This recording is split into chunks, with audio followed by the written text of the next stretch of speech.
రక్షణ ద్వారా పరిశుద్ధాత్మను పొందిన విశ్వాసులమైన మనము సంఘములో చేర్చబడిన తరువాత క్రీస్తు శరీరము అనబడే సంఘము యొక్క క్షేమములో మన వంతు బాధ్యత నిర్వర్తించుట కొరకు మనలో ఉన్న పరిశుద్ధాత్ముడు ఆత్మవరాలను ఇస్తాడు. ఇవి కృపావరాలు, అంటే ఇవి సంపాదించుకునేవి కాదు, ఆత్మ ఉచితంగా ప్రతి విశ్వాసికి పంపిణీ చేసినవి. ఈ వరాలు 9 మనము 1 కొరింథీ 12:4-11 చూస్తాము. అవి ఏవనగా బుద్ధివాక్యము, జ్ఞానవాక్యము, విశ్వాసము, స్వస్థపరచుట, అద్భుత కార్యాలు చేయుట, ప్రవచనాలు చెప్పుట, ఆత్మల వివేచన, భాషలు మాట్లాడుట, భాషలకు అర్థం చెప్పుట అనే 9 వరాలను పౌలు భక్తుడు తెలిపి చివరిగా 1 కొరింథీ 12:11 ప్రతి వానికి అనే మాట మనము గమనించవలసింది. అంటే రక్షింపబడి సంఘములో చేర్చబడిన ప్రతి వానికి ఆత్మవరాలను ఇచ్చినట్లుగా చూస్తాం. అంటే ఆత్మవరము కలిగి ఉండని విశ్వాసి ఉండడు అని చెప్పబడింది.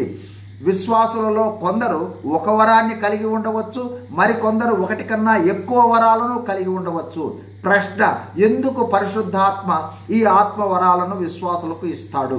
1 సంఘ క్షేమమును పెంపొందించటానికి, 2 దేవునికి మరియు ఇతరులకు సేవ చేయటానికి, 3 సంఘమును లేదా క్రీస్తు శరీరమును నిర్మించటానికి, విస్తరింపచేయటానికి, 4 విశ్వాసులను బలోపేతం చేసి ప్రోత్సహించి ఐక్యత, పరిపక్వత పెంపొందించటానికి, 5 దేవుని మహిమ కొరకు వాడబడటానికి, 6 గమనించవలసింది ఆత్మవరాలు సహజ ప్రతిభకు భిన్నంగా ఉంటాయి. సహజ ప్రతిభ నైపుణ్యాలు వేరు, ఆత్మవరాలు వేరు.